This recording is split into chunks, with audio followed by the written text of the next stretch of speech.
Allô tout le monde, j'espère que vous allez bien. On se retrouve aujourd'hui dans une petite vidéo où je vous montre comment j'ai fait cette bougie. Sans plus attendre, on va se mettre dans l'ambiance puis on va commencer la vidéo. Pour commencer, je vais avoir besoin d'un contenant pour faire la bougie. Je vais commencer par venir nettoyer mon contenant avec de l'alcool pour être sûr qu'il n'y ait aucun débris de poussière. Par la suite, je vais avoir besoin d'un collant à mèche, d'une mèche. Et je vais venir coller la mèche sur le collant à double face qu'on va ensuite venir insérer dans notre outil pour centrer notre mèche. Et ça, c'est l'outil que j'utilise pour centrer mes mèches. C'est un outil qui s'adapte à plusieurs dimensions de peau. Donc, c'est super intéressant et ça se positionne toute seule sur le dessus du pot. On a simplement à insérer la mèche à l'intérieur du pot et on vient le placer sur le pot et le tour est joué. Vous avez simplement à vous assurer que tout est bien droit avant de mettre la mèche au fond du pot. Vous voyez comment l'outil colle la mèche super droite, c'est vraiment intéressant.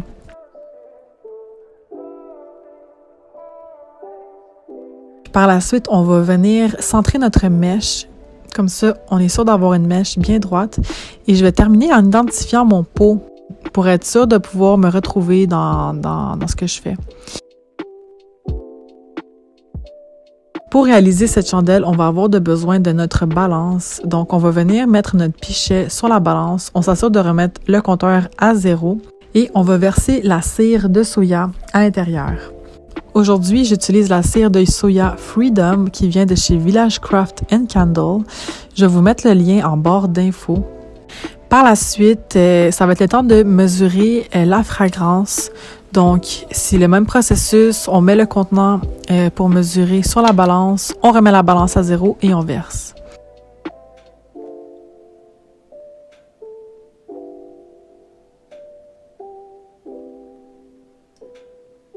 Aujourd'hui, j'ai utilisé la fragrance lavande et eucalyptus de chez Village Craft & Candle. La fragrance, encore une fois, va être en description dans la barre d'informations. Par la suite, ça va être le temps de venir faire fondre la cire. Et pour cela, on va avoir besoin de quelques petits outils. Mais en attendant, j'avais envie de vous parler de ce centreur de mèche pour mèches multiples. C'est vraiment super comme outil parce que honnêtement, quand j'ai commencé la confection de bougies, j'avais un peu de la misère à centrer mes mèches vraiment droites. Donc, depuis que j'ai cet outil-là dans mes affaires, ça m'aide énormément. Et comme vous voyez, ça s'adapte à plusieurs types de peau. On peut déplacer les mèches dépendamment du pot. Donc, c'est vraiment, vraiment intéressant.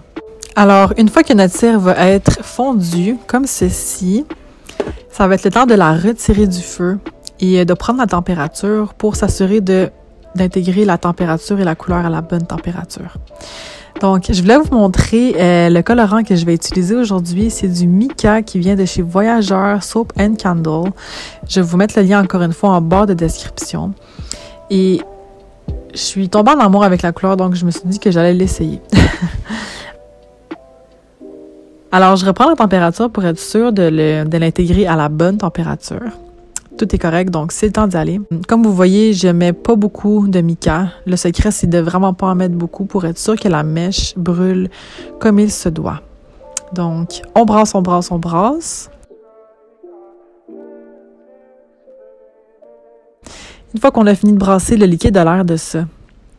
Et là, ça va être le temps d'intégrer la fragrance à la cire fondue. Je veux simplement vous rappeler que c'est important de tout le temps ajouter notre couleur avant de rajouter la fragrance. Une fois qu'on a intégré la fragrance, on s'assure de bien brasser. Et une fois qu'on a bien brassé, eh bien, c'est de ça que le liquide a l'air. Il n'est pas très différent de tantôt, mais je voulais vous le montrer quand même.